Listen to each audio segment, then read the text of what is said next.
Il recommandait souvent à son épouse Aïcha: Chère Aïcha, aime les pauvres, sois à leur côté pour que le jour du jugement, Allah soit à tes côtés. Ne les renvoie jamais les mains vides.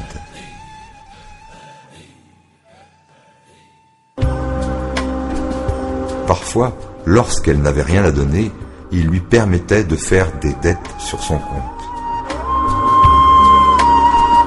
Il conseillait les fidèles d'aider les personnes se trouvant dans une difficulté financière. Il fit l'éloge des personnes se conduisant de la sorte et a promis qu'Allah les sauverait lors du jour du jugement dernier.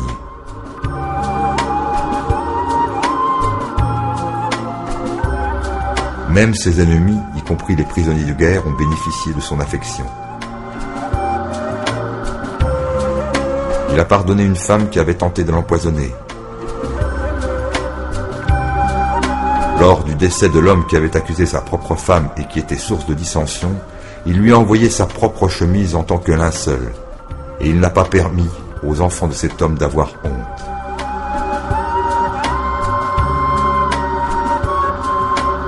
Lors de la conquête de la Mecque, il a pardonné les personnes qu'il avait exilées de sa propre ville, tout comme le prophète Youssouf avait pardonné la trahison de ses frères et leur avait dit: « Aujourd'hui, aucune révolte et calomnie ne vous sera adressée. »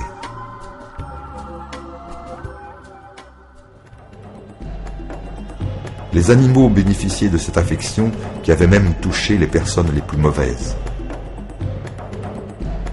Il était miséricordieux envers les animaux, allant du plus domestique au plus sauvage. Il considérait les chats comme membres de la famille. Un jour, il n'a même pas dérangé un chat qui buvait de l'eau de la cruche avec laquelle il allait prendre ses ablutions, et il a attendu qu'il parte.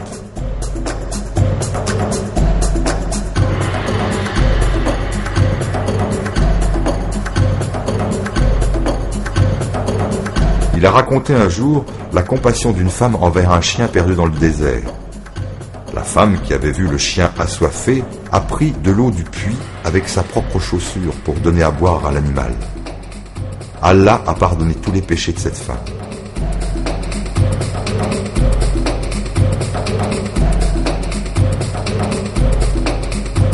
Lors d'un voyage accompagné de ses fidèles, il a éprouvé une peine profonde en voyant un oiseau qui avait perdu ses enfants se débattre, et il a ordonné de les remettre dans leur nid.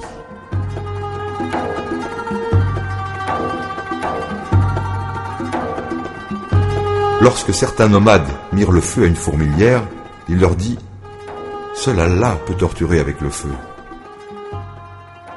Il est impossible de citer tous les exemples d'affection.